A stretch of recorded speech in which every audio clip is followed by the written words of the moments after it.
মৌন তোমার বোধের ঘরে জগৎ জাগে দৃশ্যলোকে, অন্তরে তার গ্রন্থিখানি দেখিয়ে দিও বুদ্ধ চোখে। মায়ার যেথা লগ্ন ঝরে নির্মোহ হয় মুহূর্তেরা, সেই কি তোমার ভ্রান্তি ফেলে চিরকালীন ঘরে ফেরা? এই ঘরেরই স্পর্শ পেতে ধুলোর পথে আসন পাত, ধ্যানের শরীর শূন্য ছুঁলে পূর্ণতা পায় চেতনা তো। সেই চেতনের নিবিড় ছোঁয়া জীবন বিলয়ে মৃত্যু শোকে, অন্তরে তার গ্রন্থিখানি দেখিয়ে দিও বুদ্ধ চোখে।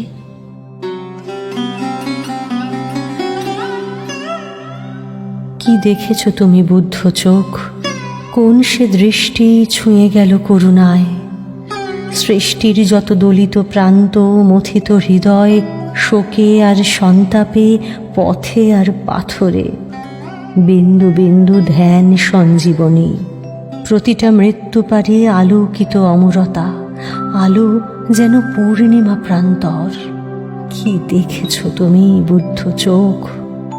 দুঃখে দুঃখে যত তুচ্ছতা, মরীচিকা ঘুম, স্পর্শে যেন মহা উত্থান, প্রাণে প্রাণে চেতনা সঞ্চার।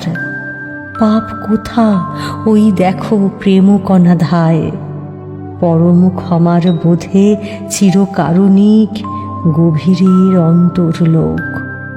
কি দেখেছ, কি দেখেছ তুমি বুদ্ধ চোখ? নমস্কার বন্ধুরা, আপনারা শুনছেন তথাগত। গত কয়েকটি পর্ব ধরে আপনারা শুনেছেন তথাগতর জীবন ও দর্শন সম্পর্কে গবেষণা ভিত্তিক একটি উপস্থাপনা।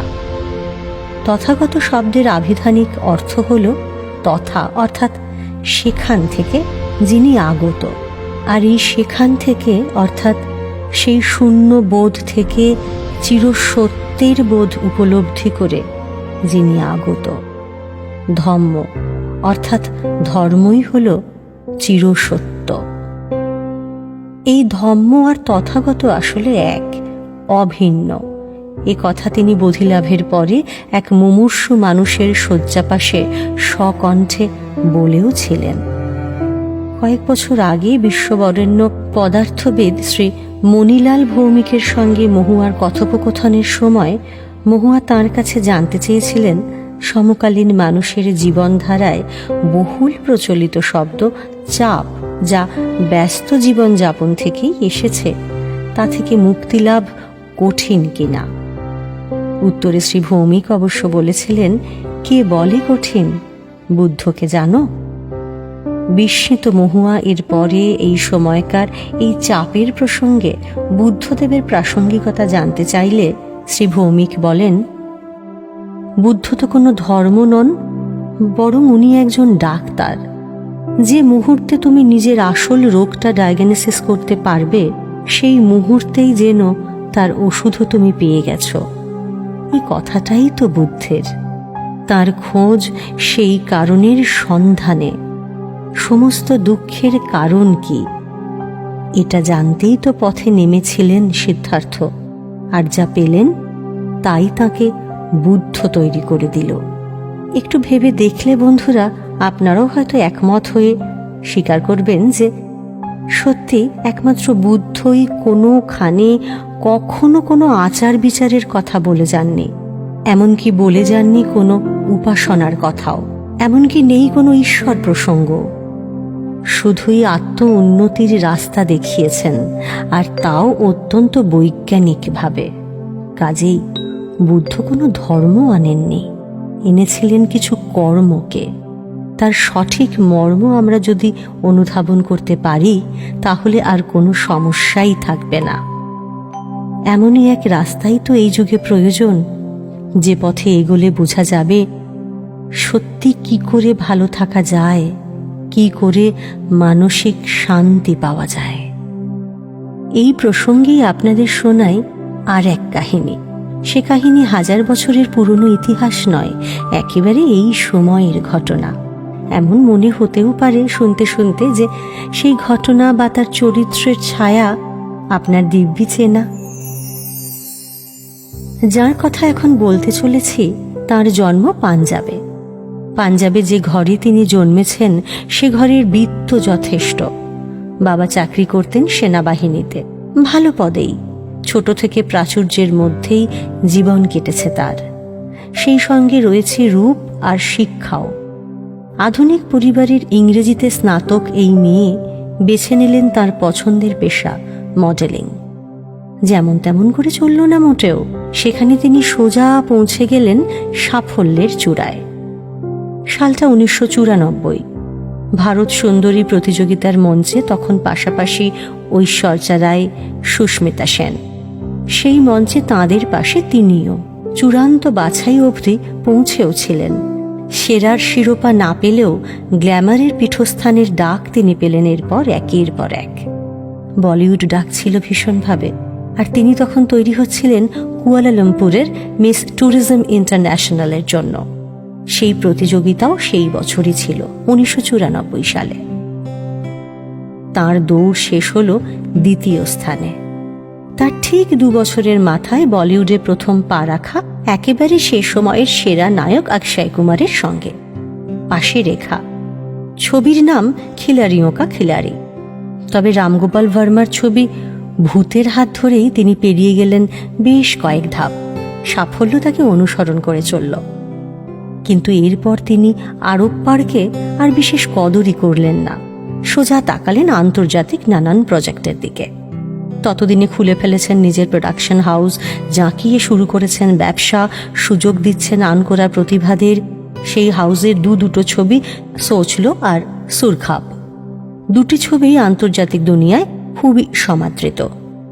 রূপলী জগৎ যখন এক নতুন প্রডিউসারের অভাবনীয় সাফল্যকে স্বীকৃতি দিতে তৈরি, ঠিক সেই সময়, হ্যাঁ বন্ধুরা, ঠিক সেই সময় জীবনের সবেমাত্র 4টি দশক কাটিয়ে ওঠা মেয়েটির এক অদ্ভুত রূপবদল ঘটল।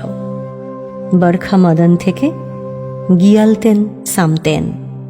হ্যাঁ, তার এতদিনকার নাম ছিল বরখা মদন, আর গিয়ালতেন সামতেন হল তার সন্ন্যাস নাম। লামা জোপা রিনপোশের কাছে সন্ন্যাস দীক্ষায় দীক্ষিত হয়ে ততদিনে তার সব প্রাচুর্য আর পরিচিতির বাইরে গিয়ে দাঁড়িয়েছেন বরখা। কোনো দুঃখ নেই, কোনো অভাব নেই, তবু শান্তির খোঁজ। সেই খোঁজেই তো পথে নেমেছিলেন রাজকুমার সিদ্ধার্থ নিজেও। তথাগত পড়েই সেই পথের খোঁজ পেলেন বরখা। তাঁর চোখ আর মন দুই এক সন্ধানের জন্য উদ্গ্রীব। জীবনের সব বন্ধন থেকে মুক্তির টানেই গ্ল্যামার জগৎকে পিছনে ফেলে বরখা পৌঁছে গেলেন সেরাজে মনাস্ট্রিতে। সেই মনাস্ট্রিতে তিনি প্রথম যিনি হিমালয়ের কন্যা না হয়েও সন্ন্যাস দীক্ষায় দীক্ষিত। তবে আরও একটু বাকি আছে এই কাহিনীতে। সন্ন্যাসী হয়েই সব ছেড়ে মুহূর্তের মধ্যে অনন্তের পথে চলে যাননি বরখা। সেই সময়টায় তাঁর প্রোডাকশনের সুরখাবের কাজ সবেমাত্র শেষ হয়েছে। তিনি প্রডিউসার, আবার নাম ভূমিকাতেও তিনি নিজের কাঁধে তুলে নিলেন প্রচারের সমস্ত দায়িত্ব। গ্ল্যামার আর সন্ন্যাসের অদ্ভুত ভারসাম্য রেখে দুনিয়ার বিভিন্ন জায়গায় প্রচার করলেন সেই ছবির। আনলেন পুরস্কার, ব্যবসার হিসেবও করলেন নিজের হাতে। সোশ্যাল মিডিয়াতে রীতিমতো সাড়া ফেললেন। তাঁর শিকড় আর আকাশ নিয়ে সমস্ত প্রশ্নের যথাযথ জবাব দিলেন মেসেঞ্জারে। ততদিনে ফেসবুক প্রোফাইলে তাঁর হাসিতেও লেগেছে সমস্ত ভয় পেরোনো অদ্ভুত এক শান্তির আভা। সন্ন্যাসী সে প্রোফাইল কিন্তু এখনো আছে। নিজে যে অমৃতের স্বাদ পেয়েছেন, সেই স্বাদ তাঁর সমাজের সঙ্গে সমানভাবে ভাগ করে নেন স্বেচ্ছায়। ইউ বোধ হয় তার দায়িত্বের মধ্যেই পড়ে, বুদ্ধের থেকেই শেখাত। তথাগত প্রাণিত একটি মানুষের, একটি জীবনের একটিমাত্র চলার কথাই আজ বললাম। হয়তো এমনভাবেই তথাগত আরও অনেকের জীবনকেই আলোকিত করে চলেছেন আজও, এতগুলো শতক পার করেও। আজ আমরাও আপনাদের সঙ্গে নিয়ে এই আলোকময় জীবনের পাঠ নিতে নিতেই হেঁটে চলেছি, কারণ একমাত্র এই পথে আলো জ্বেলে গেলেই আমাদেরও ক্রমমুক্তি ঘটবে। তথাগত। ডান হাতে অভয় মুদ্রা তুলে তিনি যেন আজও আমাদের বলে চলেছেন, আমাদের যা কিছু সমস্যা তা আসলে আমাদের নিজেদের সৃষ্টি, বাইরে থেকে চাপিয়ে দেওয়া নয়। সেই সমস্যা থেকেই জেগেছে দুঃখ আর যন্ত্রণা। আর এই দুঃখ ও যন্ত্রণা মানুষের ভেতর থেকেই জাগে, কারণ আত্মসংযম আর বিচার ক্ষমতা বিসর্জন দিয়ে শুধুমাত্র বাসনার তাড়নায় মানুষ ছুটতে থাকে বলে। কিন্তু মনে প্রশ্ন জাগতেই পারে যে পরিস্থিতি যদি দুঃখ বা যন্ত্রণাদায়ক হয় তবে? বুদ্ধ দর্শন বলে, পরিস্থিতিকে নয়, আগে নিজেকে জয় করতে শিখতে হয়। জয় করতে পারলে তবে আর কোনো ব্যথা থাকে না, কোনো জ্বালা থাকে না। এই আত্মসংযমের পথে এই যে নিজেকে জয় করা, স্বামী বিবেকানন্দ যাকে বলেছেন বিইং অ্যান্ড বিকামিং, অর্থাৎ হয়ে ওঠা। কি হয়ে ওঠা? আদর্শ হিসেবে যা ভাবছি তাই হয়ে ওঠা। এই হয়ে ওঠা ব্যাপারটি আসলে এক জার্নি, এক দীর্ঘ পথের আখ্যান। আর সেই পথ নিয়ে নানা মুনি নানা মত ব্যক্ত করেছেন। সেই আদিকাল থেকে পথ আর মতের বিবাদের অন্ত নেই। এই বিবাদমান বহুত্বের মধ্যে বৈজ্ঞানিক এবং স্বচ্ছ এক পথের কথা শোনালেন গৌতম বুদ্ধ। একটি পথ, তার 8টি ভাগ, অর্থাৎ অষ্টাঙ্গিক মার্গ, তাঁর ধর্মের মূল কথা। বস্তুত এই অষ্টাঙ্গিক মার্গ কোনো রীতি নিয়মে বন্দী এক কঠিন তপস্যা নয়, কিন্তু বরং অভ্যাস, যাপনের এক অভ্যাস। এটি আসলে এক জীবনশৈলী, আধুনিককালে যাকে আমরা লাইফস্টাইল বলতে অভ্যস্ত। তথাগতর দেখিয়ে যাওয়ার এই পথ মূলত যাপন নির্ভর, সোজা, সহজ।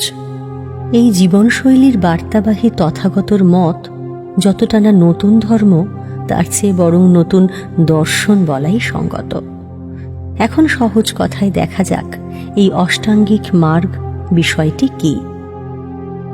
জীবনের দুঃখের কারণ এবং তার থেকে নিবৃত্তির রাস্তা এই অষ্টাঙ্গিক মার্গ। আগে একটু অল্প কথায় জেনে নিই, দুঃখময় মানব জীবনে দুঃখের কারণগুলো ঠিক কি। তথাগতর দর্শন বলছে, দুঃখের প্রকৃত কারণ তৃষ্ণা বা আকাঙ্ক্ষা। জন্ম, জরা, ব্যাধি, মৃত্যু, শোক, রোদন, মনের চাঞ্চল্য ও অশান্তিই হল দুঃখ। অপ্রিয় ব্যক্তির সংযোগ দুঃখ, প্রিয় বিয়োগ দুঃখ, চাহিদা অনুযায়ী বস্তু না পাওয়া দুঃখ, বা যা চাই না তেমন বস্তু লাভও দুঃখ। মূল কথা, আমার চাই, এটিই তৃষ্ণা। আর এই তৃষ্ণা থেকেই সব অশান্তি।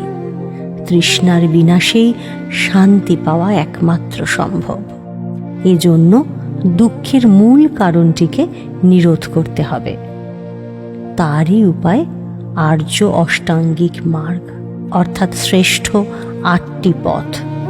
সম্যক দৃষ্টি, সম্যক সংকল্প, সম্যক বাক্য, সম্যক কর্ম, সম্যক জীবিকা, সম্যক প্রযত্ন, সম্যক স্মৃতি ও সম্যক সমাধি।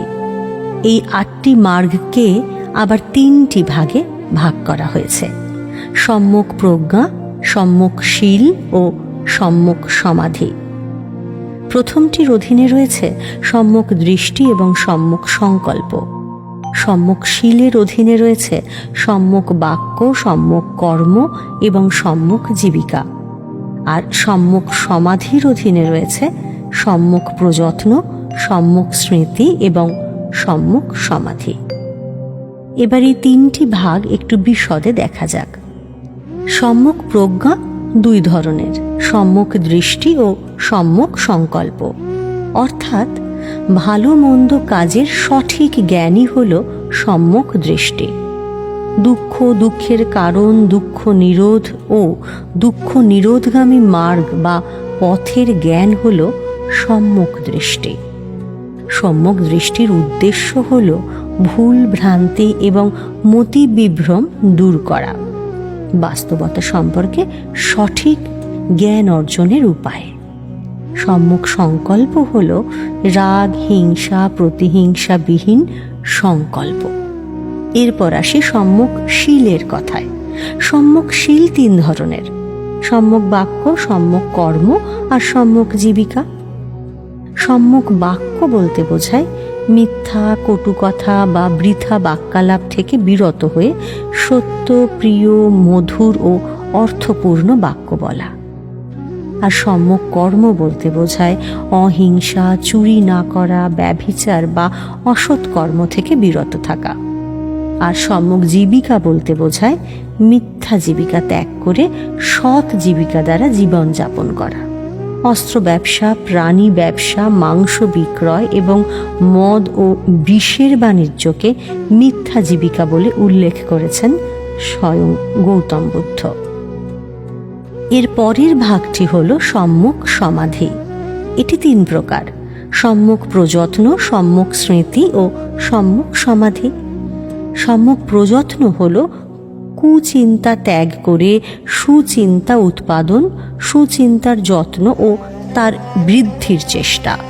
আর সম্যক স্মৃতি হল ভালো কাজের মাধ্যমে মনের মালিন্য দূর করার ভাবনা, সেই সঙ্গে মনের বৃত্তি যে ক্ষণস্থায়ী এ কথা স্মরণ রাখাও সম্যক স্মৃতির অন্তর্গত। সম্যক সমাধি হল চিত্তের একাগ্রতা।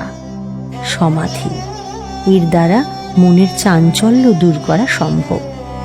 এই 8টি মার্গ বা পথই মানুষকে অনন্ত দুঃখ থেকে মুক্তি দেবে, শুধরে দেবে মানুষের জীবন। বুদ্ধের এই অষ্টাঙ্গিক মার্গ প্রকৃতপক্ষে মানব সভ্যতার যাপনের মূল শিক্ষা, একটি আদ্যন্ত কার্যকর দর্শন। আর এই পথেই আত্মদর্শন হলে অন্তরকে আসক্তিহীনভাবে, নির্মোহভাবে জানতে পারলেই নিজের মন ও চিন্তাকে সম্পূর্ণ নিয়ন্ত্রণ করা যায়। আর তাহলেই পূর্ণ শান্তি ও আনন্দ পাওয়া যায়, যে আনন্দ মনকে কখনো ছেড়ে যায় না। কিন্তু আমাদের নিত্য দিন যাপনে এই প্রচেষ্টা আমরা কতটুকুই বা করতে পারি? ক্ষমা করো তথাগত, ক্ষম হে পরম। রোজকার অভ্যেসে রোজকার ভ্রম, কথা দিয়ে প্রতিদিন প্রতিদিন কথা ভাঙা ছল। নিয়মিত ক্ষমা সে তো দৈনিক চাহিদা কেবল। ফিরি জানো, মাঝে মাঝে ফিরি তবু, যেখানে অনন্তে মিশে নীল। কেউ না দেখুক তোমা, আমি দেখে যাই ভীষণ মৌন, যেন অলিকের মতো উদাসীন। উদাসী না অপেক্ষাতে? কথা দেওয়া ছিল ছোবো ছোবো সত্যের ক্রম। ক্ষমা করো, ক্ষমা করো তথাগত, ক্ষম হে পরম। চেয়েছি তো বহু কিছু, তোমার মতোই রব সীমাহীন দিগন্তে বিস্তার। লোভ, ক্ষোভ, দেশ, ঈর্ষাজাত মানুষ বাধা বরাবর পায়ে দোলে কঠিন পথের শেষে সহজ নিস্তার। এ কি চাওয়া নাকি স্বপ্ন শখের? তোমার ছায়ার পায়ে পায়ে অনধিকারের আয়োজন। ক্ষমা করো তথাগত, ক্ষমা করো, ক্ষম হে পরম। আপনারা শুনলেন শাওলির কণ্ঠে গৌতম বুদ্ধের জীবন ও দর্শন নিয়ে গবেষণা ভিত্তিক একটি উপস্থাপনা, তথাগত। গবেষণা ও রচনা করেছেন মহুয়া ব্যানার্জি, আবহে সত্যজিৎ সেন। এটি প্যাস্টেল এন্টারটেনমেন্টের প্রযোজনা। বিশ্বাস রাখুন বন্ধুরা, ভরসা রাখুন নিজেদের প্রতি। হাল ছাড়লে চলবে না, কিন্তু দেখবেন আপনার প্রচেষ্টাই একদিন ঠিক আপনার ভয় ভাঙা, নির্মোহ, ক্ষমা সুন্দর মনকে মারের সাগর পার করিয়ে তাকে অতিক্রম করে আপনাকে পৌঁছে দেবে আলোর পথে, যে পথে হেঁটে গেছেন তথাগত।